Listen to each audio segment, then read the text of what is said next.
स्वागत करती हूँ आपके अपने चैनल पूजा मावर पर। तो बच्चों, आज का जो टॉपिक है बहुत ही महत्वपूर्ण और बहुत ही इम्पोर्टेंट टॉपिक है, ठीक है। लेकिन इस टॉपिक को जानने से पहले, सीखने से पहले, पढ़ने से पहले जिन्होंने भी चैनल को सब्सक्राइब नहीं किया है या जो भी चैनल पर नए आए हैं तो वो सभी बच्चे चैनल को सब्सक्राइब कर दें, ठीक है। और बेल आइकन को प्रेस जरूर कर देना, क्योंकि जिससे कि आपको न्यू वीडियोस के नोटिफिकेशन मिलते रहे, ठीक। और अब बच्चों, मैं आपको एक बात और बता देती हूँ। आज का जो हमारा वो महत्वपूर्ण टॉपिक है क्या, बुद्ध चरितम, ठीक। बुद्ध चरितम एक अश्वघोष की रचना है। तो ये बुद्ध चरितम बच्चों, मैं आपको बता देती हूँ, ये टॉपिक इतना इम्पोर्टेंट है कि जैसे CTET, NET, MPTET, UPTET, HTET, REET, मतलब ये सभी प्रतियोगी परीक्षाओं में इससे संबंधित क्वेश्चन प्रश्नकर्ता पूछता ही है। तो इसीलिए बच्चों लास्ट तक इस वीडियो में बने रहना, क्योंकि मैं आपको इसमें बुद्ध जी के बारे में हर चीज़ बताने वाली हूँ। उनकी जो कथा है उसके बारे में भी, कितने सर्ग हैं, कौन उनके नायक नायिका, और उनकी कथा के साथ साथ जितनी भी जो जानकारियाँ हैं एक ही वीडियो में आपको मिल जाएगी। तो आइए शुरू करते हैं हम अपना इम्पोर्टेंट टॉपिक, जिसका नाम है बुद्ध चरितम। तो सबसे पहले हम इसकी कथा को ही ले लेते हैं। एक छोटी सी बहुत अच्छी सी कहानी है इसकी। महात्मा बुद्ध को बचपन से ही सुंदर महलों में रखा गया था, ठीक है। उन्हें कभी भी बाहरी संसार को देखने भी नहीं दिया था। तो उन्होंने देखा ही नहीं था कि संसार में आखिर कैसे कैसे क्या होता है, क्या नहीं होता है। एक दिन क्या हुआ, महात्मा बुद्ध को इस संसार को देखने की बड़ी ही लालसा हुई। उन्होंने सोचा कि ये देखना चाहिए कि इस संसार में आखिर क्या है ना। तो फिर क्या किया, बस वो तो निकल पड़े इस संसार को देखने के लिए। कहा जाता है कि जब महात्मा बुद्ध घूमने के लिए बाहर निकले तो उन्हें 4 चीजें ऐसे देखी जिनके कारण जिंदगी को त्याग करने पर विवश कर दिया उन 4 चीजों ने। तो आपको क्या पता है वो 4 चीजें कौन सी हैं जिसके कारण महात्मा बुद्ध ने अपने जीवन को ही, मतलब ये संसार को त्यागने का मतलब क्या, वो वन को चले गए थे, सन्यासी बन गए थे, ठीक है। तो वो 4 चीजें हैं, इस प्रकार है। नंबर 1 है, सबसे पहले जब महात्मा बुद्ध गए थे संसार के भ्रमण के लिए, तो जा ही रहे थे, तब उन्होंने देखा कि एक बूढ़ा आदमी पैदल झुक के चल रहा था। और उसका झुका हुआ शरीर देखकर तो क्या हुआ, लेकिन वो झुका हुआ क्यों था, क्योंकि वो बूढ़ा था, बुढ़ापे के कारण वो झुका हुआ था। लेकिन इस दृश्य को देखकर महात्मा बुद्ध को बड़ा ही आश्चर्य हुआ। और फिर क्या हुआ, उन्होंने सोचा जिंदगी में हर किसी आदमी को एक ना एक दिन बूढ़ा होना ही पड़ता है, ठीक है। और जो बुढ़ापे के जो भी कष्ट होते हैं, शारीरिक कष्ट या फिर और भी जो भी कष्ट होते हैं, इन सभी को झेलना पड़ता है। अब ये देखकर तो उनका मन बहुत ही विचलित हो गया, है ना। तो पर कोई बात नहीं, वो तो भ्रमण के लिए निकले थे, वो फिर और आगे गए। अब महात्मा बुद्ध जब थोड़ा सा और आगे गए तो उन्होंने क्या देखा, महात्मा बुद्ध जब थोड़ा सा और आगे बढ़े, उन्होंने देखा एक बीमार व्यक्ति को। बीमार व्यक्ति बीमारी से ग्रसित, मतलब बहुत ज्यादा बीमार था और चारपाई पर लेटा हुआ था। चारपाई अर्थात खटिया पर, जिसको खाट कहा जाता है। हमारे पुराने जो दादी बाबा थे वही बताते थे। चारपाई मतलब हम बेड को भी कह सकते हैं, ठीक है, जो लेटने का स्थान होता है चारपाई, ठीक है, एक वस्तु होती है। तो चारपाई पर लेटा हुआ था, उससे बहुत कष्ट हो रहा था, है ना, बहुत परेशानी हो रही थी। जब महात्मा बुद्ध ने इसके बारे में पूछा अपने साथी से, उनके विषय में जब सब कुछ पता चला, तो फिर उन्हें क्या हुआ, उनको जब पता चला, क्या पता चला कि जिंदगी का जीवन चक्र है। जिंदगी क्या है, ये एक जीवन चक्र है। कभी ना कभी किसी न किसी को इन बीमारियों से ग्रसित होना पड़ता है, क्योंकि ऐसा तो कोई बंदा है ही नहीं अपने पूरे संसार में कि किसी को कुछ भी ना हो, और पूरी जिंदगी में कभी कुछ ना हो, ऐसा कभी नहीं होता है ना। अगर किसी की मृत्यु भी होती है तो किसी को कोई ना कोई कारण से होती है। कभी भी ये नहीं होता है कि इनको तो कुछ भी नहीं हुआ और ये चल बसे, नहीं, कुछ ना कुछ कारण जरूर होता है। तो ऐसे ही बीमारी होती है, हर व्यक्ति को कुछ ना कुछ बीमारी लगती ही है, अर्थात ग्रसित होना ही पड़ता है। अब देखा ये महात्मा बुद्ध ने, और वो और भी ज़्यादा विचलित हो गए। फिर तीसरी चीज़ उन्होंने क्या देखी, जब महात्मा बुद्ध इसके बाद और आगे गए तो उन्होंने क्या देखा, एक मृत शरीर देखा, डेड बॉडी देखी। और उन्होंने क्या देखा कि उस डेड बॉडी देखी तो देखी, उस डेड बॉडी को 4 बंदे हाथों उठा के लेके जा रहे थे, है ना, अर्थी जिसे कहते हैं, तो उसको लेके जा रहे थे।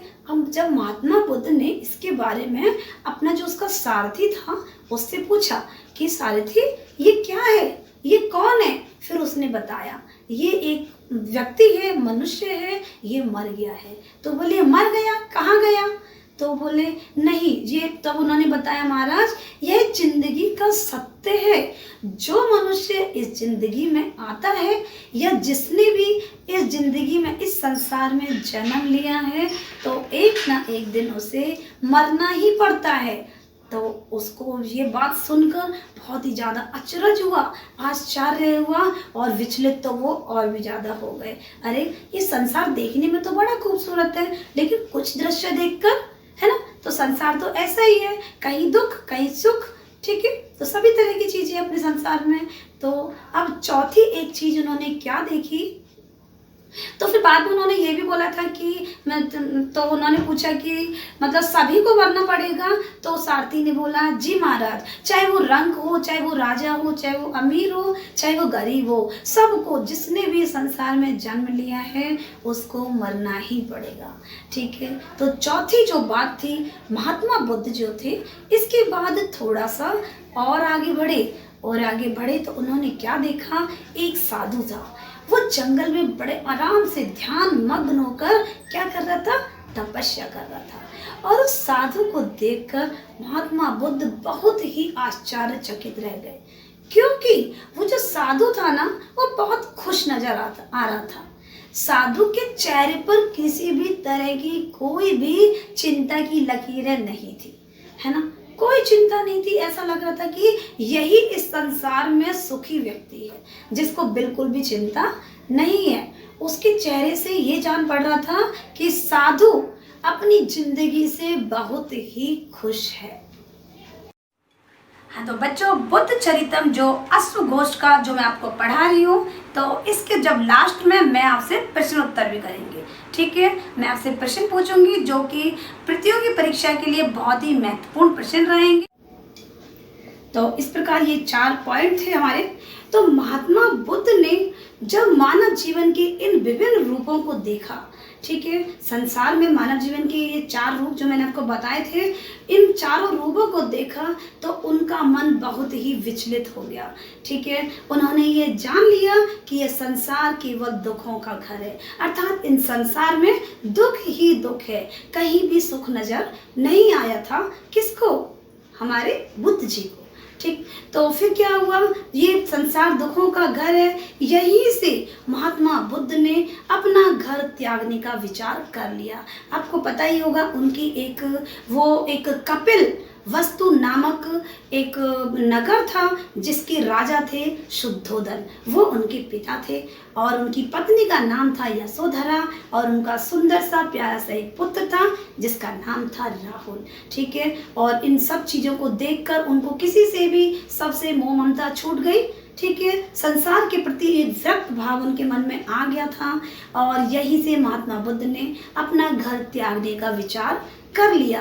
और एक रात फिर क्या हुआ, एक रात क्यों क्या हुआ था, महात्मा बुद्ध ने अपनी सोती हुई पुत्र और पत्नी को छोड़कर सत्य की खोज में निकल पड़े कि हमको सत्य की खोज करना है। घर त्यागने की शुरुआत उन्होंने अपने वफादार साथी के साथ किया, ठीक है। उनका एक साथी था, उनके साथ उन्होंने घर त्यागने का वो किया, उनको भी मतलब वो साथ में थे वो उनके, तो जो बुद्ध जी के साथ में। और उन्होंने सारथी को लेकर राज्य के जो सीमा पर पहुँचे तो उन्होंने सारथी को बोला कि अब आप कपिल वस्तु लौट जाने का आग्रह किया, भाई तुम चले जाओ, लेकिन वो जाने को तैयार नहीं था। महात्मा बुद्ध से कहा कि और उन्होंने फिर कहा, क्या कहा था, हमारे जो पिताजी हैं उनको बता दिया जाए और उनकी पत्नी को भी बता दिया जाए। और लेकिन जो उसने क्या बोला था कि मुझे भी आप अनुमति दीजिए कि मैं आपके साथ रहूं, ठीक है। लेकिन पर महात्मा बुद्ध ने अपने सारथी के इस विचार को नकार दिया। उन्होंने सारथी से कहा कि मेरे पिताजी को बता दे कि मैंने आगे का जीवन सन्यासी के रूप में व्यतीत करने का निश्चय कर लिया है। जब महात्मा बुद्ध ने सत्य की खोज के लिए अपना घर छोड़ा था तो उस समय वो केवल मात्र 29 वर्ष के थे, अर्थात 29 वर्ष के थे। तो ये थी हमारी महात्मा बुद्ध की कहानी, बुद्ध जी की कहानी, ठीक। अब उनका जो एक बुद्ध चरितम, ये जो ग्रंथ है, अब मैं आपको इसके बारे में बताऊंगी जो हमारा टॉपिक चल रहा है अभी, ठीक है। तो बुद्ध चरितम यह एक अश्वघोष की रचना है, ठीक है। तो बच्चों इसमें से इतने क्वेश्चंस आते हैं, मैं बता रही हूँ, ये बहुत ही नॉलेजेबल तो है ही और ये उपयोगी भी बहुत है, खासकर कॉम्पिटिटिव एग्जाम के लिए भी, ठीक। तो ये अश्वघोष की रचना है। इसमें कितने सर्ग हैं? इसमें 28 सर्ग है। अब इसमें प्रधान रस कौन सा है? इसमें प्रधान रस है शांत रस, ठीक है। मूलतः इसमें 14 सर्ग हैं। भगवान बुद्ध इसके नायक हैं, जो कि मैंने आपको बता ही दिया है, ठीक है। और ये इतिहास का प्रसिद्ध नाटक है, ठीक। अब जो कथा है ये जो शुद्धोधन, इनके कौन है? पिताजी है, जो कि मैं आपको बता चुकी हूँ, जो कपिलवस्तु नामक नगर में के राजा थे। माया देवी, सिद्धार्थ इनके पुत्र का नाम था, ठीक है। ये स्वयं थे। शुद्धोधन इनके पिता का नाम था। श्रवण, छंदकः, यशोधरा, बिंबसारः, आद्र मुनि, आरंग मुनि और नंदवाला, कामदेव आदि, ये सब क्या हैं? आदि ये सब इनके अन्य पात्र हैं बुद्ध चरितम के। तो ये हो गया हमारा बुद्ध चरितम। चलिए अब हम जानते हैं अपनी बुद्ध चरितम के बारे में, जो कि पूरा एक चलिए अब जानते हैं बुद्ध चरितम, ठीक है। बौद्ध जो दार्शनिक महाकवि, कौन? अश्वघोष, ठीक है। अश्वघोष है, ये कौन है?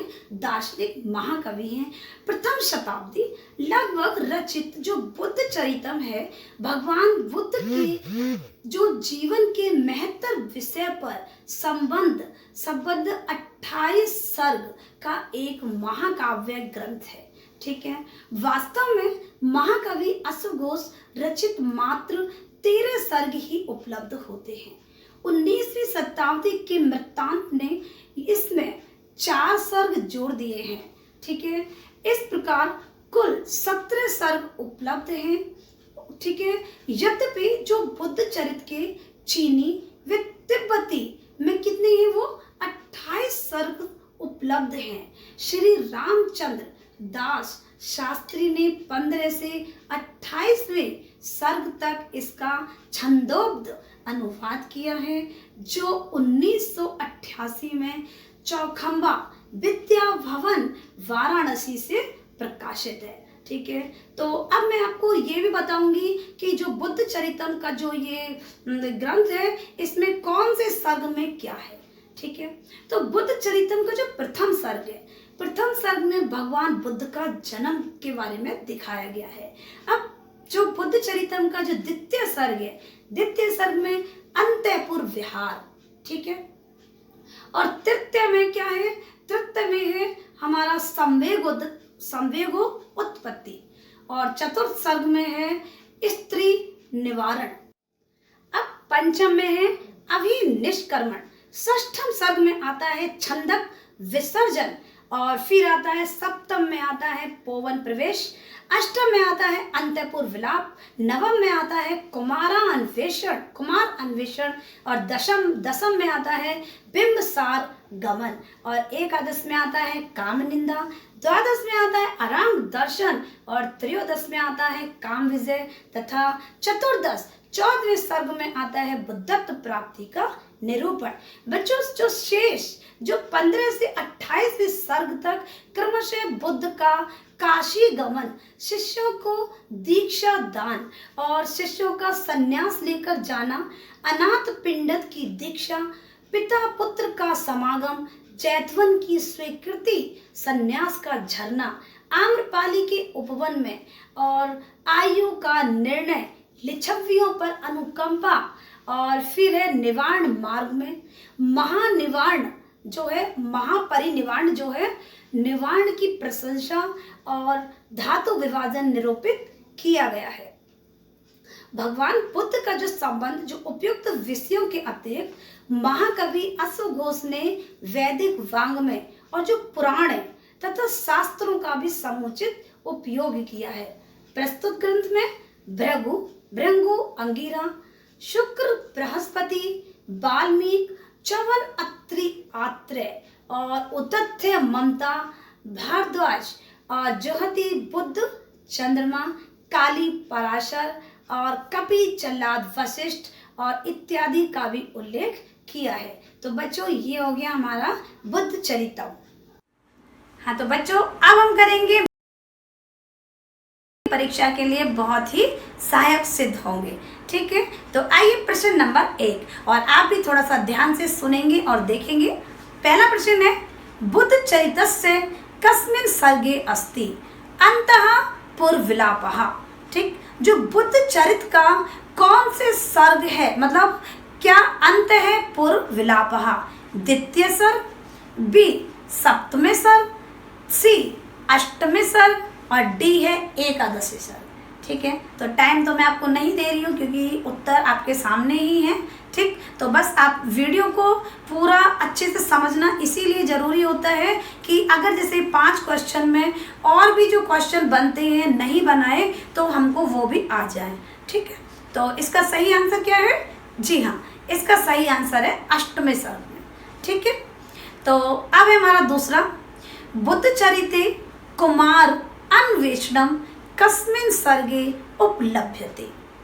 तो ए है इसका ऑप्शन त्रयोदशी सर्ग, बी है सप्तमे सर्गे, तृतीय सर्गे और चतुर्थ ऑप्शन है हमारा नवे सर्ग में। तो कौन सा है इसका सही आंसर? जी नवे सर्ग में। नवे सर्ग में क्या है? कुमार अन्वेषणम सर्ग मिलता है। ठीक, अगला है हमारा तीसरा, बुद्ध चरितस्य दशम सर्गस्य वर्ण विषय। 10वें सर्ग का वर्ण का विषय क्या है? कौन सा है? नंबर 1 श्रेण्या अभिगमनम, अभिनिष्क्रमणम, मार विजय, काम विग्रहण। तो इसका सही आंसर क्या है? प्रथम ए इसका सही आंसर है, श्रेण्या अभिगमनम। ठीक, अब हमारा नेक्स्ट क्वेश्चन, बुद्ध चरिते काम विग्रहण जो संज्ञक सर्ग, अब ये कितने? सप्तम, एकादश, द्वादश, त्रयोदश, कौन सा है? एकादश। ठीक, अगला क्वेश्चन है हमारा, बुद्ध चरितस्य कस्मिन् सर्गे अराढ़ दर्शनः प्राप्यते। प्रथम है इसका तृतीय सर्गे, चतुर्थ सर्गे, द्वादशे सर्गे और सप्तमे सर्गे। तो इसका सही आंसर है हमारा सी द्वादशे सर्गे। तो बच्चों ये हैं महत्वपूर्ण प्रश्न, और भी बहुत से प्रश्न उसमें बनते हैं। मैंने कुल 5 ही प्रश्न लिए हैं। ठीक है, तो आशा है आप सभी को ये वीडियो बहुत पसंद आई होगी। बच्चों मैं एक बात आपसे फिर से कह रही हूँ, जब भी आप अपनी परीक्षा देने जाओ तो क्या करेंगे, आप ये क्वेश्चन आंसर को जरूर। आशा है आप सभी को बुद्ध चरितम टॉपिक समझ में आ गया होगा। ठीक है, तो बच्चों मैं आपको एक बात और बता देती हूँ, अगर आपको कोई भी टॉपिक है जिसमें आपको दिक्कत आ रही हो, प्रॉब्लम आ रही हो, तो आप कमेंट बॉक्स में उस टॉपिक को लिख सकते हैं। मैं आपके लिए कहीं ना कहीं से कुछ ना कुछ करके आपके लिए एक अच्छी सी वीडियो जरूर तैयार करूँगी उस कमेंट पे, उस टॉपिक पे जो आप कमेंट करेंगे। ठीक है, तो बस ऐसे ही लाइक करते रहिए वीडियो को और चैनल को सब्सक्राइब करें और ज़्यादा से ज़्यादा शेयर करें, क्योंकि आपको पता है जब कमेंट अच्छे अच्छे आते हैं तो और भी उत्साह होता है, उत्साहवर्धन होता है। तो बस पढ़ते रहिए, सीखते रहिए और पूजा मामा चैनल पर